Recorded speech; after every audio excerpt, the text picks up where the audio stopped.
Welcome to this authors and conversation panel featuring the 2025 Minnesota Book Awards finalists for the poetry category. The Minnesota Book Awards is a program of the Friends of the St. Paul Public Library in the organization's capacity as the Minnesota Center for the Book. This year's book awards are sponsored by Education Minnesota. The poetry category is sponsored by Wellington Management Incorporated. My name is Chaun Webster. I'm a poet from Minneapolis. And for this latest installment of the Minnesota Book Awards popular Meet the Finalists series, I'm pleased to be joined by Claudia May, author of Birthing Butterflies, published by Finishing Line Press, Danez Smith, author of Bluff, published by Graywolf Press, Ben Westlie, author of Run From Your Now, published by Kelsay Books, Ghazal Ali, author of Theophanies, published by Alice James Books. Congratulations to each of you for your MNBA finalist nod. And in the interest of making the most of our short time together, I'm going to begin with a round robin question. And the question that I was thinking of asking each of you is, I'm curious about your approach. The way that you approach your work, many of you have had experience in writing and publishing outside of poetry. I'm interested in if you approach it as, do you approach your writing in a subject, or if you have a question, do you pursue it through like poetic forms? Or like, do you see it as like you're beginning as a poet and with those forms that you use, and then you ask your questions through them, if that makes sense? So like, I'm thinking about like, which comes first? Is it the questions that you have, and then maybe like you, are finding the correct or most appropriate form to ask those questions? Or do you find yourself working through a particular form and then you use that form to the best of your ability to like pursue your questions? I can say with certainty that my process when it comes to poetry is that I come to poetry to do my thinking and my figuring out. It feels like a process of discovery every time. So I want to say it's not either or. It doesn't always feel like I'm going about it the same way. I am someone really interested in fixed and received and traditional forms. I find form to be really useful when I need a way in, but maybe I'm intimidated by the blank page. Form will offer me a box that I can try to write my way out of. But more often than not, usually the way I get started is there's just some sort of itch, and I need to rifle through a bunch of different books or pull up someone's work that I love, and I feel like my attention will get caught on a peculiar word or phrase or image. And something about it feels itchy. Itchy is the best word I can come up with right now. And I have to start there. It usually begins in some sort of peculiar language for me. And then the poem, capital P poem, becomes this strange language process of just moving language around and not really knowing what I'm doing, and then just seeing what happens. And then by the time I come out of that and return to it and look at it again, that's when I start to sort of piece together where my attention seems to be going, or what I'm trying to ask, or um, what it is I'm even trying to do. Even when I start with form, which is like I'd say 50% of the time, all I have is the box. I don't know what I want to do with it yet. And so something has to feel itchy or exciting, and it's usually a word or a phrase that gets something out. That's a beautiful response, Sarah. Thank you so much. You got some good verbs there in your narrative. For me, and I'm not trying to name drop here, but my my people speak Creole, and I always say to my family, my mom, grandmother, when she was living, you speak poetry. So I have this I'm attuned to the cadences of language. I love the musicality of language, the rhythms of language. There's not an accent or a dialect that I hear that I don't love. I just think it shows the genius, frankly, of a people who can creolize language on their own terms, regardless of their particular political situation, their identity, their ideological viewpoints. That level of creativity that comes from the roots of humanity inspires me. So I love to I listen deeply in this regard. And I find that reading other poets clearly is inspiring for me. I could name a litany because I've been doing this. I'm the elder in this group, so I've been doing this a long time. But I really am inspired by the ways in which poets from all cultures engage with language. It just fascinates me. I'm a curious creative in this regard. Um, I find that events and a moment ignites my creativity. So when I was privileged to be part of a group that that may come later because I want to hear the people.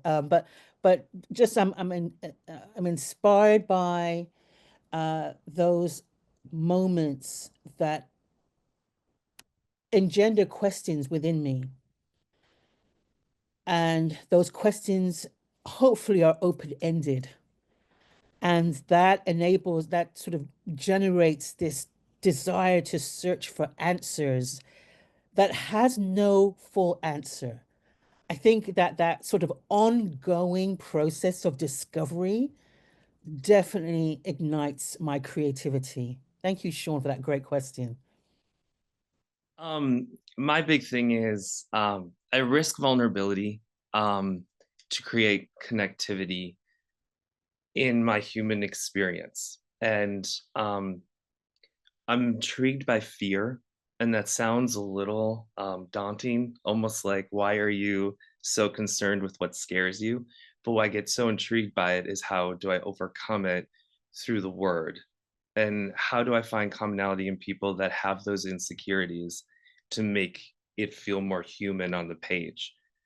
Um, I get intrigued by just listening to other people's experiences because then I stop and go, wait a minute, this isn't such a lonely process. It's very much a way of actually being that much closer to people that are complete strangers, that have something about them that creates a commonality in you. And I think what poetry does is it forces us to be that much more real with the things we don't know yet.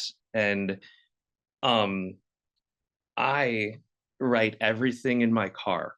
I know that sounds absurd, but I wanted to create a metaphor that's always about movement in a way to escape where I'm at in that moment in case a fear comes up. It might not be a fear, it might be just an outburst of joy or something where I'm like, why am I so obsessed with this?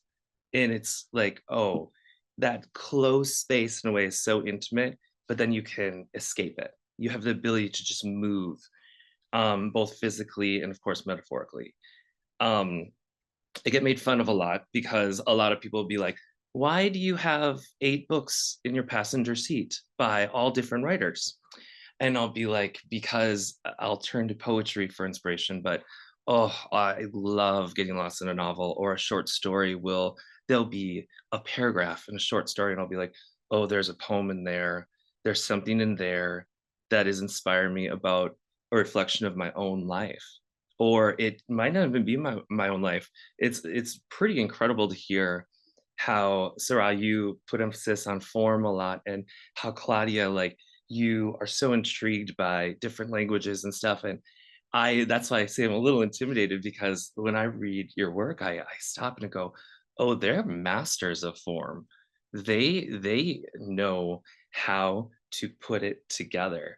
And sometimes my work, I think, when it's a little bit more free verse, it gives that freedom, but then it also gives that ability to give all that space to come back to it, to edit, to come back and go, okay, let me look at this for the 17th time and go, how will this connect, not just in my life, but to create a community? And yeah, that's what I got. All right. That was a beautiful answer. I am in the only state in the United States that doesn't do daylight savings time, Arizona. So this panel is an hour earlier than I thought it was going to be, than it was to me yesterday and this morning. Okay. What is my answer? I really like what Claudia said about, wanting having these questions and wanting to be open-ended to them. I feel like when it comes to form, or rather genre, when the thing first hits me, it's usually as a question or maybe a bit of sound or a bit of language. And I usually, and now the older I get, I try not to touch it too while it's too hot. I like to let it like roam around in my mind a little bit first, and then I can kind of suss out like, oh, is this a poem? Is this an essay? Does this want to be something larger? What is the type of breath that this thing wants to make, right? Does it want to be a longer exhalation and go towards one of those longer forms, or does it feel like something quick? The poems aren't necessarily always quick. And I find myself, I think like even across genres, the work starts to speak to each other, right? Like I just wrote a play that very much you could say like started in a poem. There's like an abandoned manuscript that I wrote many years ago that is like, I was rummaging through some old stuff yesterday and I was like, oh, like this is very much in line with the novel that I'm writing. There's a story, even the play that I'm trying to write, right? That like, you could say it started in a poem, but like I think I've tried to write it as a nonfiction book, and other things that failed and failed and failed until it finally came alive and found its proper form in this drama. So I think for me, it's really just a question of process rather than product. And I think you have to allow a thing to live many different lives, or as many lives as it wants to until it settles into that shape. Yeah, I think nothing is sacred, including genre, including form, including shape, and it's all just trial and error, and about how to follow your own curiosity and the clues that the work leaves for you to try to suss it out, as its conduit. Hopefully find its right shape. And also, it can be all those things, right? Like you could write the poem and the short story and the movie and all that stuff, because some of our questions are things that will haunt our curiosity for a long time. So why limit it to just one iteration too? Yeah, I just like to play. Playing feels like the right way to approach this question, right? It's like this sort of, I don't know, how do you want to put your hands on it? And how does it react when you do that? That's it. Wow, thank you all for your answers. Like so much there. Like I think the way each of you move through the questions that you're posing in your work and the curiosities that you have is something that is endlessly fascinating to me. So I appreciate your answers there. So Sarah, I was gonna ask you a couple of questions around Theophanies. I was able to sit with each of your books for a while, and it was wonderful. And Theophanies is just so full of like the matrilineal of mothers and daughters, of bloodless births, and full of hair and mouths showing teeth. And I was moved by how precise the poems felt like. And for the question, Theophany seems to like move effortlessly between the seemingly profane and the supposedly holy, disrupting any stable relationship that we might have to either. And I'm wondering if you could speak a little about the profane and the holy and how they are at work in Theophanies. Yeah, absolutely. Thank you for this question. I want to layer on what Danez said about how nothing is sacred and add to that that everything is sacred. I think both of those things are true. It's none of it and all of it. I think a lot of times it's usually presented as a dichotomy. The the sacred or the holy and the profane are usually presented as being in opposition to each other. Profane as something not holy or not sacred or secular in some way. And for me, I think I resist that, and I instead think for something to be profane, it is also holy. And I think a lot of times when we use the word profane, what's kind of hiding under that is vulgarity or something dirty or something impure. Um, and I'm really interested in, throughout the book, exploring what we call dirty or what we call pure. I'm interested in purity as piety, like what that concept is and where it comes from. And I'm of a faith tradition that says that even like flora and fauna like bend before God, like everything is prostrating before God and everything worships in some way, the animate and the inanimate.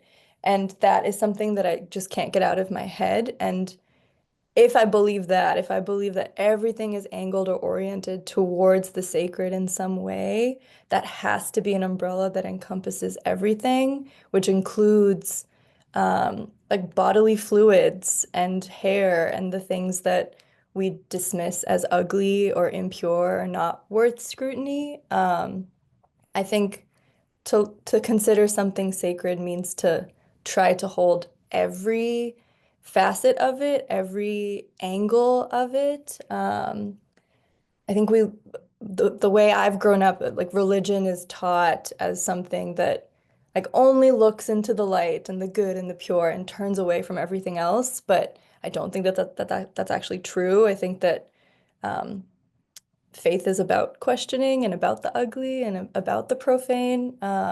So there has to be, they're not even a Venn diagram, but they're just one circle for me. So it just felt natural to kind of take my questions in that direction and to bring like gendered bodies into the mix because it's my body is the only thing I have with which I experience the world, and to pretend otherwise or to pretend that that's not of interest to me or could be of interest to someone else felt artificial. And for a while, I did try to do that.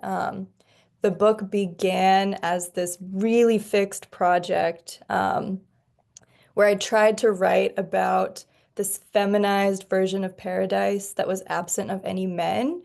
But it was so boring. I kept trying to write these paradise poems where everything is pure and perfect and there's all these flowers and nothing bad can ever happen, but nothing interesting ever happens either. I'm turning away from my own fears and anxieties and interests and preoccupations and obsessions. And so I think trying to force myself into some sort of image of purity taught me that it's a failed endeavor and that's not what art is for. And so I started to look more directly at the things that I've internalized as shameful or profane or ordinary even, and tried to use poetry to find wonder and beauty and the terrible and the awful in moments of ickiness or boringness or mundanity.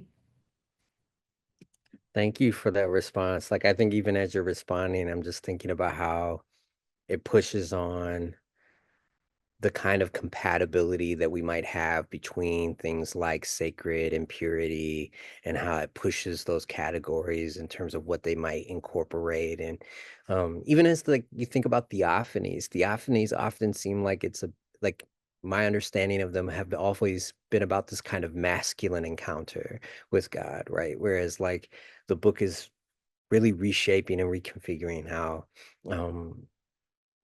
this matrilineal encounter through theophany. And I really appreciate so much of what you're doing there. So, for a second question, Theophanies is also really formally dexterous, like with so much happening, like in so many different forms. Like there's couplets and hustles and failed hustles, and then poems that read as a genealogical tree. And I'm wondering if you can talk a little on how you worked with form in these poems. Like there was just so much, and it was so full, and I um really loved moving through them, but was wondering how you moved through them as you were writing them. Thank you. Yeah. Like I said earlier, I love form. I find form so exciting and playful and rigorous. I love a wall to push up against. But my middle name is Ghazal, so it's this funny case of nominative determinism too, where I think I was born interested in ghazals. I didn't recognize them as ghazals. I didn't know this was a poetic form until I was well into my teens, I think. But my first exposure to form was ghazals put to music. My dad is a really great singer, and all of our car rides, trips, etc., he would just sing or do ghazals all the time. But I just thought they were songs. I didn't know any better. I picked up on repetition. I think that I love repetition because of that auditory immersion that I had from a young age. Um, and I think I began with ghazals. I began learning about form through ghazals, but it was really in college when I started to learn about other types of form, the sonnet, etc. And for me, I think my natural inclination towards fixed forms is because as I said, my body is it's all that I have to navigate the world and to move through the world and to experience it. And I think of the body as a form. And so it just feels natural to apply that approach on the page too, where I can't not think about the body of the poem on the page and then how individual bodies of poems look next to each other. That visual element feels really important. And in the book in particular, there's one of the Theophanies title poems is a sonnet. It just felt right. Some forms just happened and they just felt good. But it doesn't matter to me if people can identify what they are. Like I don't need someone to like look at Theophanies as a sonnet and like think about what that means. But some felt really intentional. And they were the kinds of poems where form came first. So there's a pantoum in the book called Mother of Nations. And with that, as soon as I thought like, oh, I'm going to try to write a pantoum, I knew that it could only be about um, like menstruation and the capacity of a womb or of a uterus and that cycle, that biological cycle that happens, because the pantoum is such a cyclical form too. Like repetition is just cycling through each stanza, and then it comes to a neat conclusion where the first line is repeated in the final line of the poem. So that was like one instance where form and content felt like they had to be married in a particular way. And other times, form felt really useful because I wanted the book to be full of multiple voices, not just my singular dramatic I.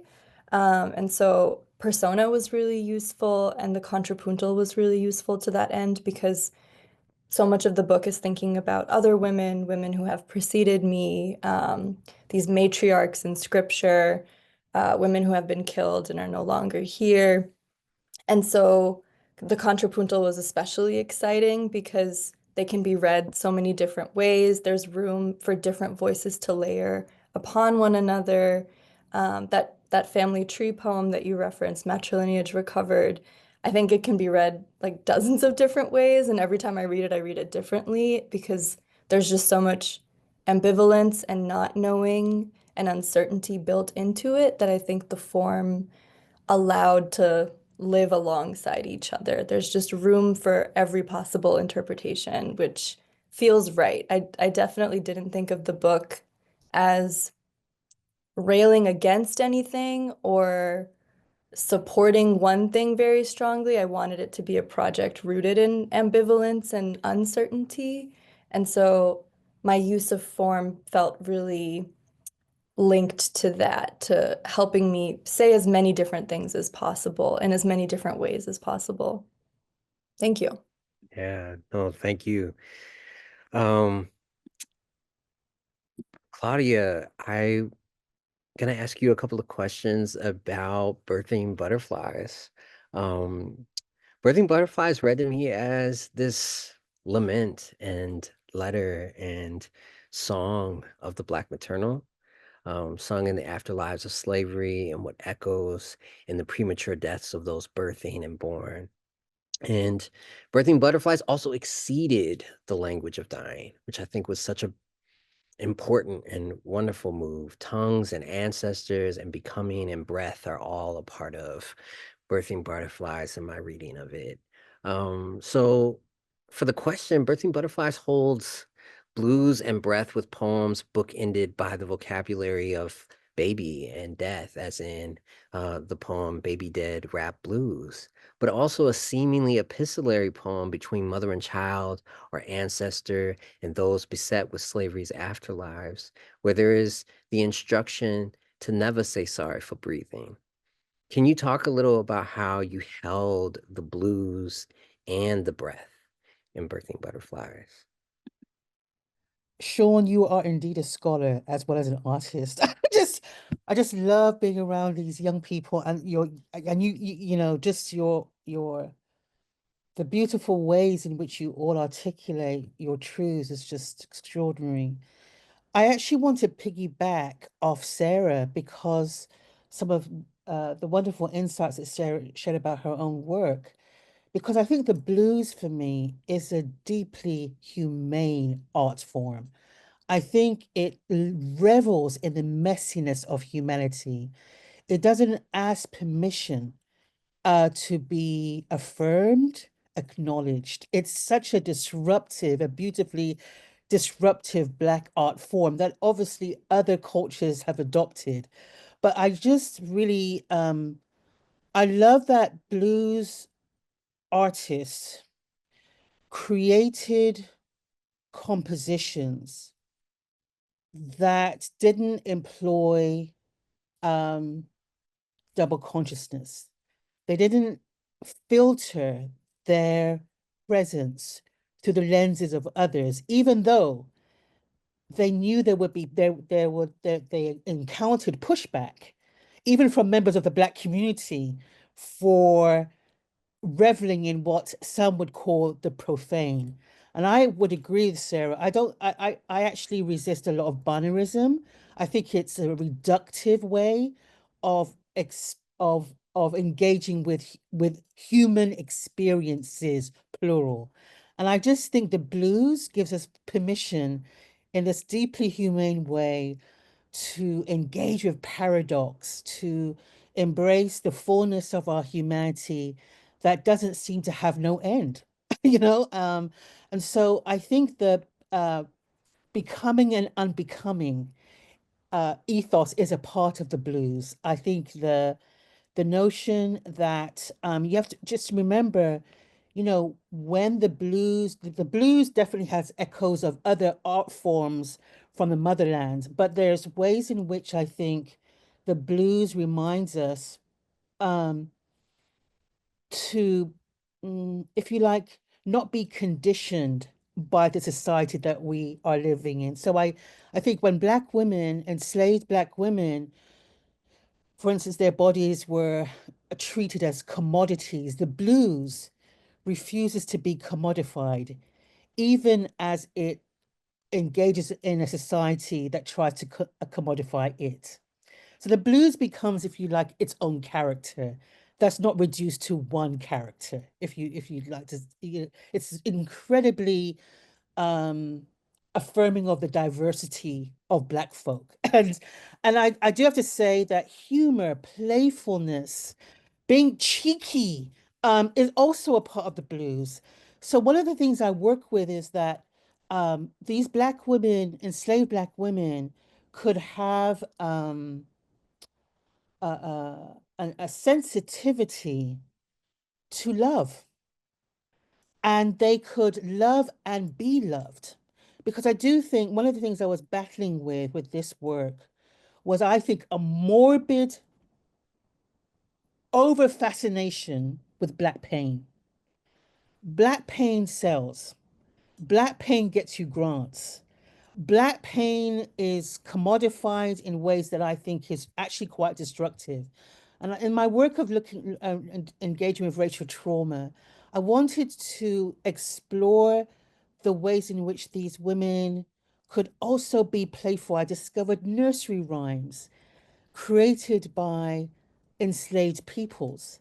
And so even though they were enslaved, that's real, they didn't enslave their minds, and their creativity could continue to flourish in the midst of such a brutal system. How do these women, if you like, how do these women become attentive to being tender with themselves and with one another? I didn't want to create this monolithic idea that Black women are always strong. And I think the blues allows that variety of Black of experiences, human experiences, that cannot be pigeonholed, but allows these nuances to surface, allows nuance to unravel without an end. I just think the blues, for me, is both down and dirty, love it. I think it's I resist profane, in the sense that it's reductive. The reductive implications are profane. I think James Cone speaks about this and about the blues, and so I've grown from my research in this area to encapsulate, or at least engage with these layers of humanity through what I see in the blues. It's beautifully unapologetic about being human. And like I said, when you consider a society that would foster what Birth and Butterflies engages with medical butchery, because that's really what it was, and that's what it still is, right? Medical butchery is real for many Black women who are giving birth, right? There's still the capacity to love and be loved, which is one of the women that I explored in the book, and I thought the blues definitely engages with love, sensuality without apology, doesn't try to cover it up, you know, the kinds of, even, when you engage with a figure and you go, oh, I wish you'd made a better decision. The blues goes, no, we're going to include that as well. So you're not vilified in that regard, even though vilification can be a part of the narrative. That's all part of being human. So I just, these women, I wanted to honor their presence, their sacred presence. And I wanted to engage with what Bell Hooks says, when she says, rarely, if ever, are any of us healed in isolation. Healing is an act of communion. And I really wanted to engage with that, with these women, and also to kind of encapsulate Toni Morrison's idea that beauty was not simply something to behold, it was something one could do. And I wanted to find ways to honor these women's beauty in various ways. So beauty is not just physical, and there's just various manifestations of beauty. But yeah, that's the blues for me encapsulates all of that. Yeah.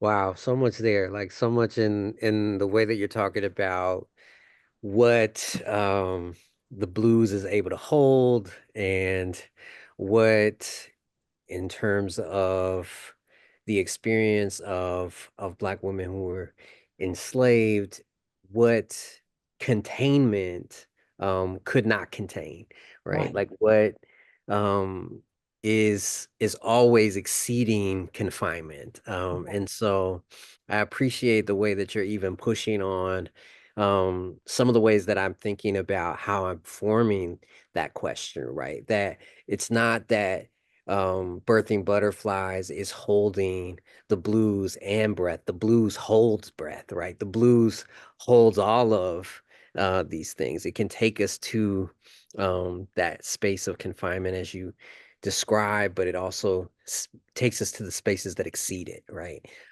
So there is birth and rebirth in birthing butterflies. It's in conversation with enslaved foremothers and metamorphosis of the butterfly. And I'm wondering if you could talk a little bit on transformation and rebirth through the butterfly and Black maternal and how that's at work in the book, right? Like the figure of the butterfly and the Black maternal as a way to speak about transformation. Sean, thank you. Great questions again, like I said. And I think the blues breathes through breath. If you think about air, air is not made up of a singular element. There are many compositions that make up air. And so in the same way, I think whether it's the blues or metamorphosis, metamorphosis cannot evolve in a vacuum. It has to have various different influences, if you like, to come into fruition. So for me, there's a couple things that I wanted to explore with the metamorphosis metaphor, is that a butterfly doesn't ask permission to break outside of its chrysalis, nor does it ask permission of anyone or anything to create its chrysalis. So I think there's a way in which what I saw with these, or what I wanted to create with these Black enslaved mothers, are the ways in which they found relational connections that enabled them to grow. There's a concept called blood, and I'm so thankful for these predominantly Black female scholars, African-American female scholars, who really gave me some of the substance for this stuff. Blood mothers who brought with them skills, knowledge that obviously was commodified by a labor system that tried to use their bodies as vessels for their own profiting. But there were ways in which these blood mothers nurtured women who were whether going through difficult pregnancies or needed care during pregnancies, that there was this knowledge and care that I embodied in this. And I think there are ways in which those ways of being can be drawn upon even today. So the notion of transformation also speaks to connection with the past and the present and the future. And transformation isn't linear. Transformation is a little like it's messy, right? And I think, and when Sarah talked about the body and all of sort of the messiness of the body that the body can produce, I think that's also a part of this metamorphosis metaphor, in the way in which this is where the blues in many ways beautifully, I think, clashes with metamorphosis, because metamorphosis has a rhythm, if you like, but it can also be disrupted, right? And it can also be disruptive. And so I try to kind of toy with that tension, live in that tension, so to speak. Does that make sense? Because, it's a worldview. Linearity is a worldview. There are other worldviews that think about life in cyclical ways. And so I wanted to bring some of that in. And even that cyclical notion of life doesn't have to be smooth, right? It can be bumpy, it can be challenging, and sometimes it can be smooth. But I wanted to include those experiences of these mothers. I wanted to show them as wisdom bearers as well. Again, I want to stress, I didn't want to reduce these enslaved Black women to just being conduits of pain, even though when you are aware of trauma work, you have to acknowledge pain. There's no getting around it. I just didn't want to start with pain because, again, I was very aware that there are many that go, yeah, oh yeah, that's the that's the narrative that we know. They don't know the narrative of Black love. You know, many that are drawn to that, and even for some of us who are sometimes conditioned in ways that are, I don't want to say conditioned, but sometimes consciously and unconsciously influenced by this narrative that only reduces Black experiences to Black pain. We have to be mindful that doesn't, if you like, stifle our creativity, that enables us to envision beyond the visions that we are presented with. So I find the metamorphosis metaphor incredibly intriguing. Just to find, there were times of finding, if you like, using the chrysalis, safety within a cocoon that exists within a system that tries to cocoon you, right? And so so I started to think about, what does it mean not to be conditioned by a world bent on conditioning you in ways that would demean you. And I love Toni Morrison's notion of self-regard. And I've added communal regard, self and the engagement between self and communal regard, and the honoring of human dignity. And I think it's really important that we're aware of that. Annika, but I'll end with this. Annika, who's one of the women that was enslaved and was operated on multiple times, still was open to be loved. Still, for all of the medical butchery she went through, she still believed that she was lovable and could be loved and could love. And I was like, oh, that is deeply inspiring stuff there. Thank you. Thank you for that. I'm gonna carry a lot of that with me. So, Ben, I wanted to talk with you about Run From Your Now. Run From Your Now spoke of time and place and the body in motion, of ghosts and speaking with them. In the title poem from Run From Your Now, the speaker in the poem says that time can't find your body. Could you speak a little to how time is at work in this poem and in this book? That very line, the body itself, I believe, takes on many forms, just as yourself, as you're growing, as you're becoming where you are at different stages in your life. This collection has many times in it where I put much emphasis in how other people have seen my body.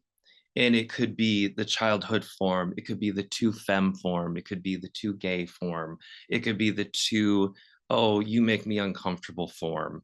And how when you spend too much time in a place, people know your body in the form they give you. And in this collection, I tried to put emphasis on what it's like to latch on to that experience and how it made you feel. I have a tiny condition. It's called dependency personality disorder. And what it does is you try to find ways to keep things close, whether it's someone that you had a wonderful experience with. It could be a loved one, it could be a family member, it could be even someone that didn't either make you feel the best. It could even be someone that turns out to be a villain in your life. But what you do is you latch onto that to somehow keep it close, because then you better understand yourself, because you give so much to them, because you feel like you know yourself better among other people. So in that very poem, I talk about how time is important because your future doesn't know you yet. It doesn't know who you're becoming and what form your body is going to be, depending on you know, where you work, or who you surround yourself among, or who loves you, or, you know, how you get more comfortable with how you see yourself. Um, you know, it's the other thing I was going to kind of speak to about that too is there's this very idea of like in my book, I always talk about staying in the same place too long. What you're doing is you're doing a disservice to the experience of what might contribute to the very idea of the living experience. And the I talk about not knowing your future selves a lot, and it comes from putting so much emphasis in staying in one place for far too long. And it could be emotionally, it could be physically, like actually being like, that is how my body is always going to be. And um yeah, that's I guess that's it sounds like so simplistic when I say it out loud, but then at the same time I think, oh, maybe that kind of obsessiveness, excuse me, is common. So yeah. No, thank you. Thank you. And like just that notion of the future not knowing you yet is something that I find to be profound, right? So thank you. I'm carrying all of these responses with me. So, in the poem titled Conversing with Ghosts, there is a listening that reads to me as longing for the conversing with those who are gone. Can you speak to how the ghostly is at work in Run From Your Now? Absolutely. I think of ghosts, whether you, I'm going to say it, whether you think they're among us or not. I like to believe they are. Is I think they're in ways a lot of they're muses. I think a ghost can be like the literal dead, but I also think ghosts can be the connections you've had in the past with people that you've had either certain experiences with or things that were incredibly moving or incredibly devastating. Um, there's that longing that you're picking up on is the longing of wanting to secure something that somehow, in a way, helped you become in the different place in your life to help you learn from that very ghost, if you will. And I listen to a lot of music, and I'm sure we all do because music's obviously a language in itself and so important. And I think like music in a way is a ghost itself. Like I think of song as kind of this ghostly presence. And the reason I bring that up is when I'm writing, there's always some kind of influence in the very way that you're recorded, how you're heard. Music, there's a time and a place that was recorded and produced, and it's forever in history.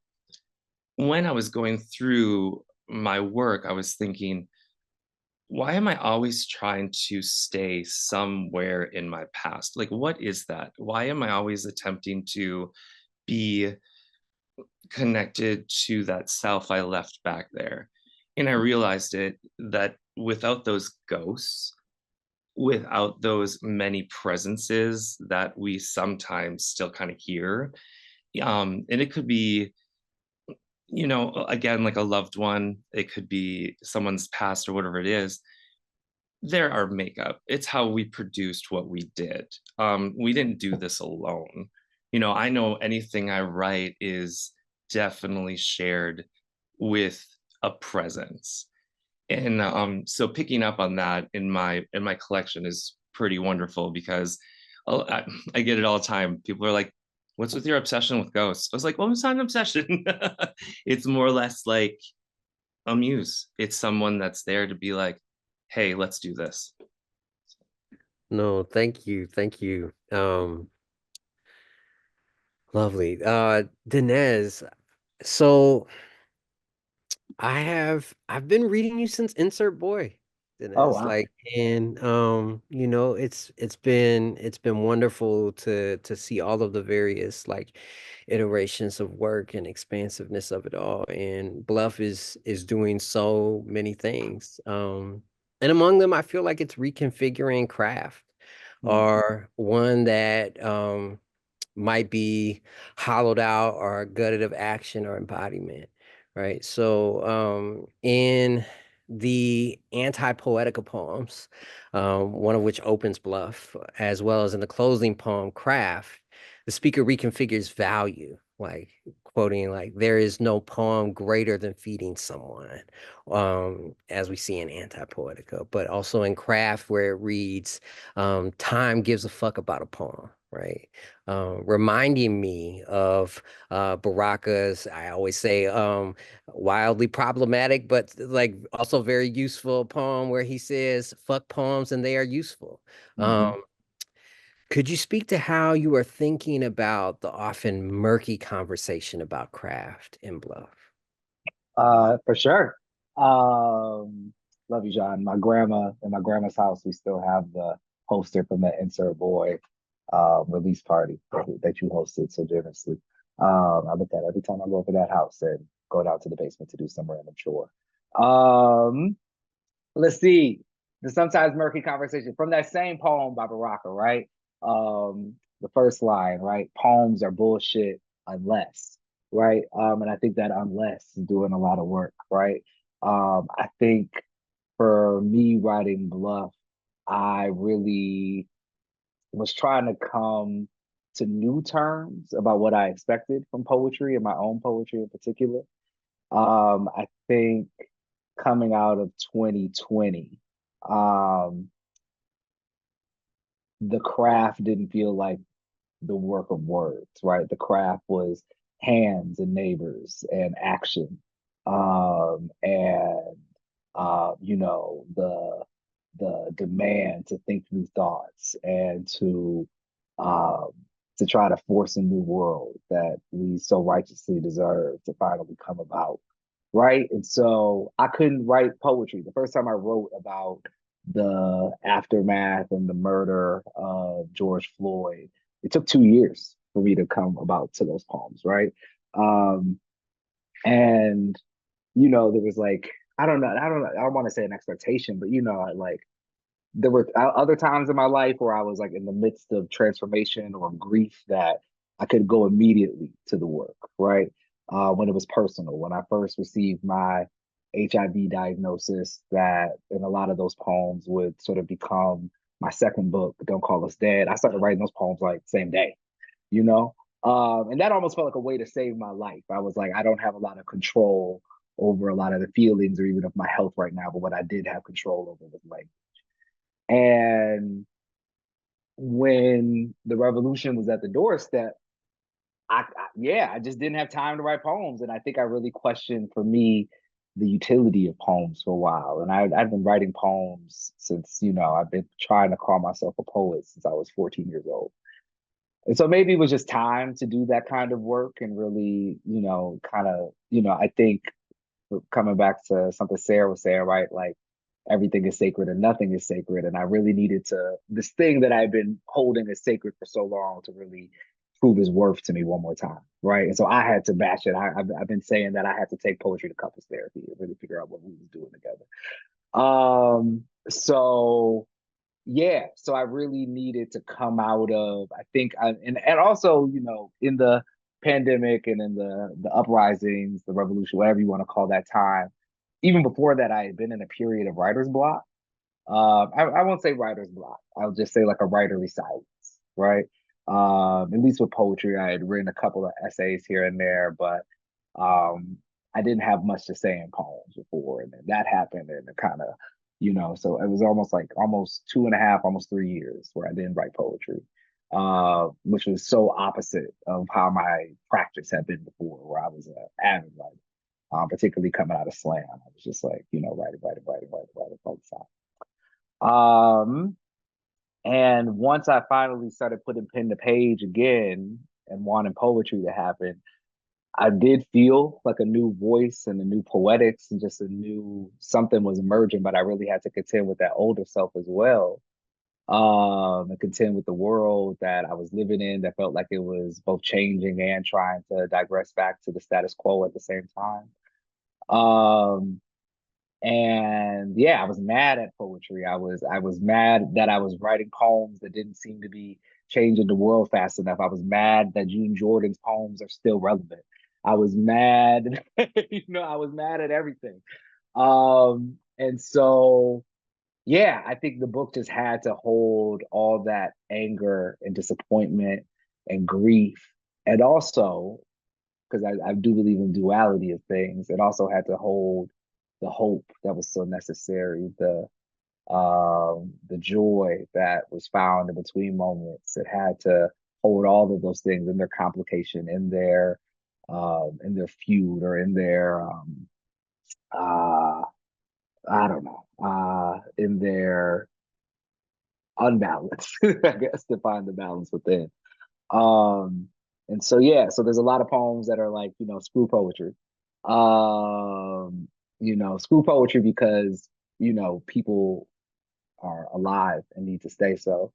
And because we live in a world and in a country and in a system that has so many mechanisms to destroy us. Call it profit, call it democracy, call it peace. And I think the ultimate thing, right, that I really came to was that for me, and I won't speak to anybody else's poetics, but this is for me, that poetry alone or art making alone is not sufficient as a goal, I don't know if I believe in art for art's sake, even though I enjoy a lot of art for art's sake. But that's not why I craft. But I'm not also trying, but also it didn't feel good to dismiss the art in general, right? If I really wanted to say fuck poetry, I wouldn't have wrote 140 pages of poems. And so really it's just that art is not sufficient, but all movement, including the people's movement, requires energy. Right? There is no movement without energy. Shout out to Newt. And so if I am going to be a part, if these movements are something I believe in, then let my work be part of the fuel, right? That gets us going, right? So yeah, so I think I think in that way, Bluff is also manifesto. It's also sort of like, craft, essay. Yeah, I kind of had to like take a long sit with poetry and say, what are you worth? And even if at the start of the book, it feels like it's not worth much, I think poetry, I think art is worth everything, and what we risk inside of it that actually turns into um, help for people and their spirits as we move throughout the world and as we move towards someplace else. No, thank you for that answer. Like, and I felt the inertia in the work, right? Like, and so it's the energy that you're talking about. Like, I think that energy is very much present in the work, right? And I don't think it's an uncommon question that so many poets I feel have to come up close to that question of like, what is this worth, or what does this mean? Especially when, like, you're living in a country that's trying to kill you or is actively killing so many across the world, right? Like, and so I think that question feels so very relevant, and I appreciate the way that you are asking it in the space of that work. And I don't think it's you're asking that question and you're doing so also movingly and beautifully and artfully. So I think that both of those things are happening, right? So for the second question, one of the moving things I find in poetry are points where writers are working things out on the page and even risk implicating themselves. So here I'm thinking a lot about, and I teach this poem often in my class, June Jordan's Apologies to All the People in Lebanon, where she implicates herself as a U.S. citizen, but at the same time, does not equate herself with the force of the U.S. nation state or Israeli nation state. So not making a false equivalency of herself, but also implicating herself in the process of that poem. And both that poem and Last Black American Poem in Bluff seem to model something by way of implication. So this poem ends by saying, quote, "Forgive me, I wrote odes to presidents." And could you speak to this sense? And I really, again, like I felt so moved by Mm-hmm. those lines, especially like having read Homie, having read, like I feel like it was like to be in conversation with your work, Mm-hmm. like as a poet, like to say, I'm gonna look back to my work and I have questions for it, I Mm-hmm. think is a profound modeling move. And I was wondering if you would talk a little bit about that. For sure. Yeah, I think uh maybe there was something akin to guilt walking into Bluff. I don't know if that's the exact name for the feeling I was going through, but I think I was trying. I wanted to contend to implicate myself. I think it's very easy to point the finger everywhere else, right? I think it's very easy to become the hero and the victim in your own work. Um, but the writers that I've loved, I think implication is a way to revise across time. It's a way to be in community with yourself and with your future. I think even, one of the simplest but also rarely done things that a parent can do for a child is to like apologize, right? To say that I've authority in your life was wrong and I'm sorry for that, right? And so I think about that in the same way, to be able to look back on my old thoughts, old actions, ways in which I might have remained neutral or complicit, and to say, hey, not that, no more, right? Um, to sort of, if I can't revise my action, to witness it, and plot a new way forward and through. So those implications are real important, right? The end of the last Black American poem, right? Forgive me, I wrote odes to presidents. I literally wrote, oh my God, when President Obama first got elected, I think I wrote at least 3 poems, that was like, oh, happy day. Both on my own volition and commission as like a young Black poet at the time, right? And that, then awakened out of the American dream and and the hopes of the Democratic Party to realize like, oh, it's just Black now, right? Imperialism has not changed its actions, just maybe its mask. There's other poems in there, right? I think about the poem Less Hope, um, which is not, I think is trying to say, you know, here are the ways I've just been American, right? And what being American does in the world, right? There's a line in there, right? You and me are agent and enemy. Wait, no, when they're not killing you, they're killing someone else. Sometimes their hands at the end of your wrist. The ways in which we all are in danger of becoming uh, not just the victims of the state, but its tools, right? Are there ways in which I have, participated in the worsening of conditions for others? What are the ways I've been misogynistic? What are the ways I've been capitalist? What are the ways I've, responded with misogyny towards my fellow Black women? Like what are, so like, what are, who am I, if I am not, I am a child of America. And because of that, I need to be in constant awareness with the ways in which the system I was raised in, is a part of me. And how do I do away with that? How do I unlearn? So I think that's a lot of the implication. It's implicating to unlearn. And I think there was a point too where one of my good friends, the writer Angel Nafis, had to sit me down and was like, there's too much guilt, and that people will respond to guilt, but it does nothing in the long run, right? And she had to like point at poems and be like, you didn't kill nobody, right? Like you are not America, right? Like you are not a cop. Like you need to also let that go. Um, and I let some of it go, but I also let some of it stay just because I think I wanted to write something that people would move through and have to, there are ways in which I'm, maybe I'm wrongfully beating myself up, Evie Shockley said in a talk of hers at the Furious Flower Conference last fall, she was just like, and the poet, and kind of looked at me as like, for her, in her opinion, was doing good things, but also beating himself up way too much. And I'm down for that, right? But it's like poems. I don't actively live in that feeling all the time.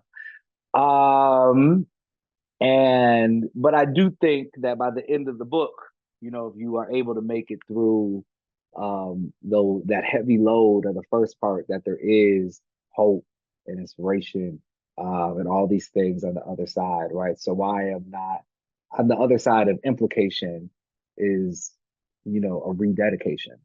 I am implicating myself in order to, reaffirm or vows or to find new ones of how I'm going to carry myself going forward, right? So it's not just implication to be masochistic, or self-deprecating, right? But it's implication in order to be honest and bear witness and then move forward differently, right? That's what I see in the June Jordan poem as well, right? It's not just I'm so sorry, it's I'm so sorry, and here I am now showing up, in a renewed solidarity with you, right? So yeah, so I think, and I think that's a very un-American thing to do, right? America does not like to implicate itself, right? We like to wash our hands of it. We like to act like history happened and we don't need to talk about it no more, right? And I think what implication does, it holds on to the past, not in a way that becomes burdenous, but that informs the actions of the now and of the future, right? So let implication not just be about the, not let it not be self-flagellation, right? Let it be revision. Yeah.